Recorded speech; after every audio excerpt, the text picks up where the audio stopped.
Après avoir vu l'épisode 1, vous connaissez maintenant nos cubers. Vous avez vu leur speech, vous avez vu leurs projets, vous avez vu leur volonté et leurs ambitions dans le monde du Web3. Maintenant, il nous faut rentrer dans le détail, dans le vif du sujet.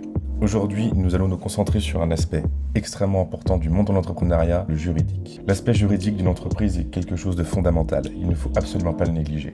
Afin de les accompagner au mieux dans leur démarche juridique, nos cubers ont pu avoir de nombreux échanges avec Orwell Avocat, nos partenaires juridiques, qui leur ont apporté de nombreuses informations sur l'obtention du PSAN, sur les aspects juridiques de leurs futures entreprises et les démarches qu'ils vont devoir effectuer afin d'obtenir les agréments.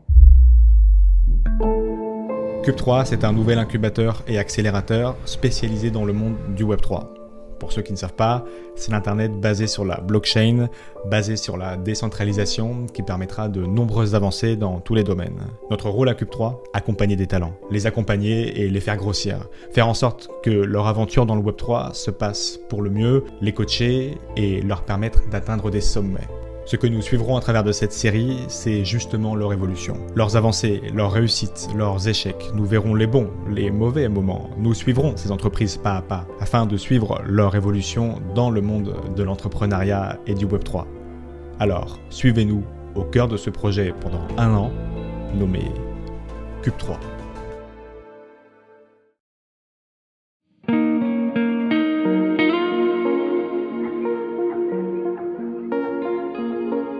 Alors moi je m'appelle William O'Rourke, je suis avocat au barreau de Paris et je suis l'un des cofondateurs d'Orwell Avocat, le premier cabinet en France à avoir eu un positionnement exclusivement dédié aux projets crypto et aux projets Web3.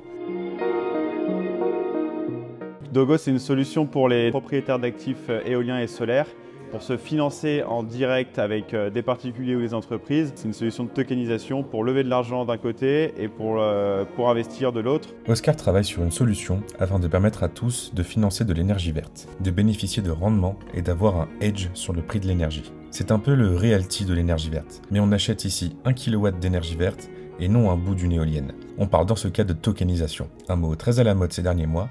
Quid de l'aspect juridique de ce dernier ? Du coup, c'est sur la tokenisation, qui est un processus que vous connaissez tous. Là où il est intéressant juridiquement, c'est qu'il est un peu en négatif des autres régimes qu'on a vus, qui avaient été des régimes qui ont été créés pour des activités ou des technologies crypto bien spécifiques. Là, la tokenisation, c'est un peu l'inverse dans le sens où en fait, il y a un mécanisme technologique transposé ou de représenter un actif réel, ou en tout cas qui est hors blockchain, de le représenter sur un instrument blockchain, en l'occurrence un token. Mais d'un point de vue juridique, la tokenisation, c'est quelque chose de totalement transparent. Ce qu'on va regarder, c'est quelle est l'activité qui est faite dans le cadre de cette tokenisation et quel est l'actif sous-jacent qui est tokenisé.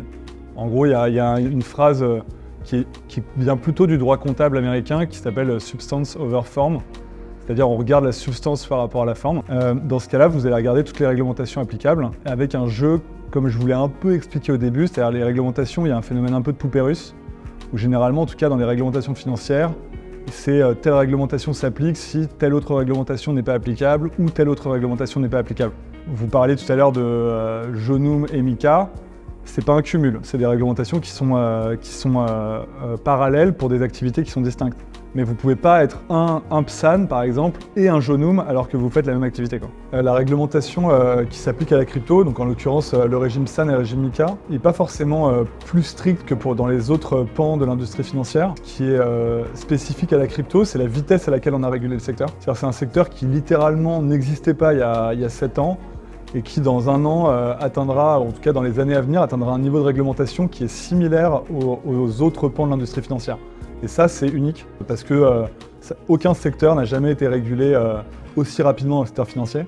Je me permets de faire une petite pause dans la vidéo, car nous allons utiliser à partir de maintenant un terme qui est essentiel, à savoir le PSAN, ou prestataire de services sur actifs numériques, délivré par l'AMF, l'autorité des marchés financiers. Le PSAN a pour but de réguler le marché des actifs numériques, des crypto-monnaies, ainsi que de tous les acteurs qui forment cet écosystème et qui interviennent auprès du public français. Moi j'avais une question, c'est en tant qu'acteur PSAN, la grande question ça serait quoi notre plus grosse erreur si demain on devait perdre le PSAN ou même pour juste le garder? En fait, il y a plein de moyens de le perdre, le PSAN, parce qu'en fait, il y a plein d'obligations, il suffit de pas les respecter. Je prends un exemple, une condamnation pénale d'un dirigeant. Le conseil que je donnerais aux gens qui ont un PSAN, c'est de faire très attention à la conformité LCBFT. C'est quelque chose qui doit être fait quotidiennement, c'est quelque chose qui doit être fait avec beaucoup de contrôle interne, etc. Et c'est assez technique, et en fait, c'est très dur à rattraper, surtout quand on a une activité. Quelles seraient alors pour toi en fait les bonnes mesures pour un PSAN d'un enregistrement simple pour aller, entre guillemets, pour que déjà aller se conformer à soit règlement MiCA ou même l'agrément, par exemple. Il y a une question de moyens humains et de moyens du coup un peu financiers qui sont importants. Et après, je pense que pour un acteur qui a un enregistrement simple, il y a la cybersécurité qui va être quelque chose de costaud. Donc moi, le conseil que je donnerais, mais c'est un conseil qui est évident, c'est demander l'agrément le plus rapidement possible. Comme ça, vous êtes dans le processus. La procédure en tant que telle, faut qu'on est quand même sur des montants au total, en incluant l'audit de cybersécurité, on est quand même sur des montants, ça va vite de 60, 70 000, 100 000 euros, juste pour entre guillemets, juste pour la partie demande et obtention de l'agrément. Et après, il y a des coûts induits. Vous allez devoir recruter des gens. Vous allez devoir, on parlait de LCBFT tout à l'heure, vous allez devoir faire auditer vos procédures LCBFT par un tiers indépendant, voire faire venir un consultant LCBFT pour vous aider à implémenter les mesures. Ce que je veux dire, c'est que vous avez des coûts comme ça. Un consultant LCBFT, on va être sur du 1000-1500 € au jour. Donc en fait, tous ces coûts-là s'ajoutent et font qu'en fait, pour moi, une start-up qui se lance sur une activité PSAN aujourd'hui, elle ne doit pas avoir moins de 500 000 € devant elle. Orwell, il garantit le PSAN avec cette enveloppe? Pas du tout. On ne peut pas le garantir.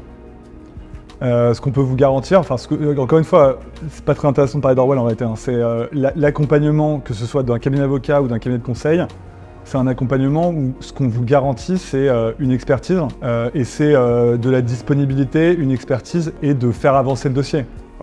Si à la fin on n'obtient pas le PSAN sur un premier échange, il faut repartir de zéro. Est-ce qu'il y a un jeu de ping-pong avec l'AMF? Tout est possible. Nous, on a eu vraiment tous les cas de figure. Hein. C'est-à-dire qu'on a eu des PSAN, on a récupéré des PSAN d'autres cabinets, on a eu des PSAN de gens qui avaient déposé son cabinet et qui s'étaient fait sortir par l'AMF et qui du coup revenaient avec nous. On a eu des cas où on n'a pas réussi à avoir le PSAN avec un client, enfin, des clients n'ont pas réussi à avoir le PSAN avec nous.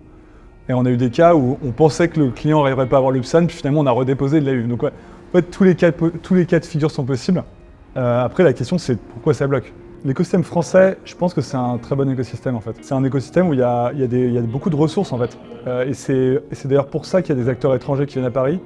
C'est pour des questions réglementaires certes, mais c'est aussi parce qu'il y a une industrie, il y a une filière. Genre sur chaque besoin d'une entreprise ou d'un projet aujourd'hui, vous avez des professionnels d'un bon niveau qui peuvent vous répondre. Et ça, c'est quelque chose qui est d'une grande richesse. Et l'autre aspect, c'est que c'est un secteur, et encore une fois, ça rejoint ce que je disais sur le fait que c'est une nouvelle technologie qui était tellement nouvelle que les acteurs existants n'ont pas réussi à s'en emparer.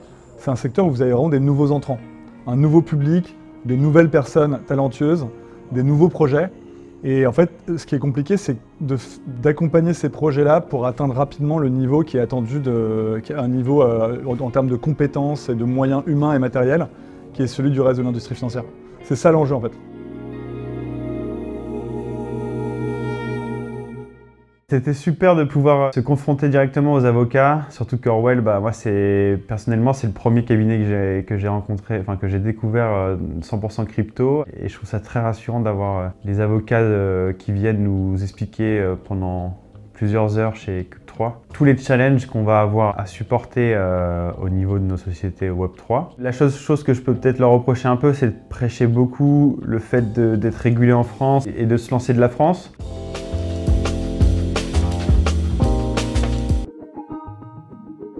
Bon, vous l'avez vu, et je ne vais pas vous mentir, l'aspect juridique d'une entreprise, encore plus dans le Web3, est un vrai parcours du combattant.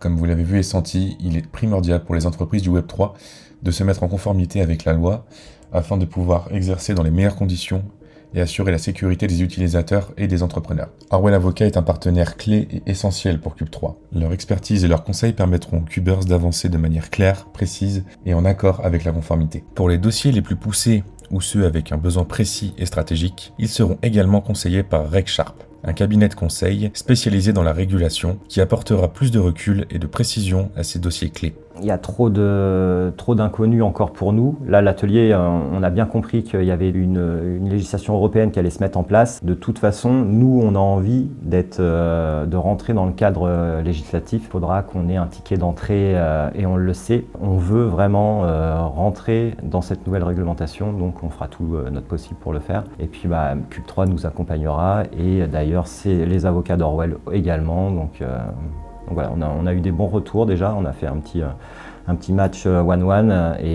il y a un prochain rendez-vous qui va être fait dans les semaines à venir. Si vous le permettez, j'aimerais prendre une petite habitude avec vous. De temps en temps, nous nous entretiendrons avec certains cubers afin de voir leurs ressentis, d'approfondir leur sujet et leur évolution au sein de Cube 3. Échangeons avec Lilian Rabin, le fondateur de la fenêtre immersive qui permet aujourd'hui de se projeter dans un monde virtuel et demain dans le métaverse. Et avec Mathias Vallet, CEO de Refugee, un fonds d'investissement Web3 PSAN qui propose une gestion active des fonds de ses clients dans l'écosystème Web3. J'ai cherché des nouvelles technologies qui me permettraient de reconnecter avec nos installations, entre guillemets. Donc elles étaient contemplatives. Je me suis dit qu'est-ce qui pourrait faire que les gens re-regardent nos installations. Et donc j'ai imaginé effectivement ce principe d'écran miroir où là on va partir avec la deuxième origine de l'idée, c'est Mary Poppins. Je ne sais pas si vous vous rappelez de cet extrait où les enfants sont en train de contempler les dessins au sol, déçus de ne pas pouvoir vivre le dessin, entre guillemets, et Mary Poppins leur propose de sauter dans le dessin, donc passer de ce statut de spectateur à celui d'acteur principal. Et là on voit tout de suite l'engagement émotionnel des enfants qui est évidemment beaucoup plus fort que quand ils contemplaient. Et donc, l'idée de la fenêtre immersive, c'est vraiment créer cet effet Mary Poppins. La plus grande fierté, je pense, c'est d'avoir monté là un groupe avec 4 personnes qui sont solides, avec qui tu peux vraiment discuter de tout et de rien. Tu peux être très transparent, tu peux être direct. Et je pense que c'est grâce à ce groupe-là qu'on a pu aller chercher le PSAN, par exemple. D'une certaine manière, je sais qu'aujourd'hui, en faisant ça, je m'éclate. Là, j'ai rencontré Disney pas plus tard qu'au moment du lancement de l'opération Gare du Nord. Et je leur disais, écoutez, on pourrait tout à fait utiliser cette technologie pour moi me donner, réaliser un rêve de gosse. En fait, on pourrait très bien imaginer un mur numérique miroir où directement quand tu passes devant ce mur, tu te vois. Mais là, tu as vraiment la fée Clochette qui vient de tourner autour. Et tu avances un petit peu plus loin et quand tu marches, tu as un arbre qui sort du sol et tu as une grosse pomme rouge qui apparaît et tu la saisis. Et tu marches encore un peu plus loin et pareil, là, d'un coup, tu as un Avenger qui passe à toute vitesse au-dessus de ta tête. Il y a toujours des zones de flou, tu vois, c'est toujours pareil, mais toujours rempli d'espoir. Très optimiste pour l'avenir, ça c'est sûr et certain, parce que sinon tu fais pas une société, déjà rien que ça, parce qu'il faut être très positif. Et en plus, je pense que des choses, tu vois, des organismes comme la DAN défendent très bien déjà les intérêts, donc ça c'est quand même pas trop mal, parce qu'il y en a d'autres où en fait ils sont juste face à la réglementation et terminé, ils se débrouillent seuls. Alors que des organismes comme ça, c'est déjà, je pense, une énorme avancée. De pouvoir avoir au moins un petit poids dans l'Assemblée nationale, c'est déjà quelque chose de très important. Donc non, beaucoup d'espoir. Vous avez vu l'ambition des Cubers durant cet épisode. Vous les connaissez tous depuis le premier épisode d'il y a 15 jours, et maintenant vous allez suivre les challenges quotidiens. Vous avez vu les enjeux réglementaires, notamment avec Dwogo et sa tokenisation d'énergie verte, avec Coinstancy et son choix de se diriger vers le PSAN as a service, le temps de, peut-être, passer le PSAN demain en compte propre. Vous avez vu l'énergie des Cubers, parfois un peu surpris des risques réglementaires sur leurs solutions, comme Memory Connect. Et c'est pour cela que Cube 3 existe. Identifier les besoins de nos Cubers, anticiper les risques, redresser la barre quand c'est nécessaire, apporter son expertise et celle de nos partenaires pour tenter, au mieux, d'avancer dans le marasme réglementaire. Dans le prochain épisode, vous suivrez nos Cubers dans leur challenge technique, avec de nouveaux moments d'échange avec notamment Mark Zeller et le protocole Comet.io. À dans une quinzaine de jours.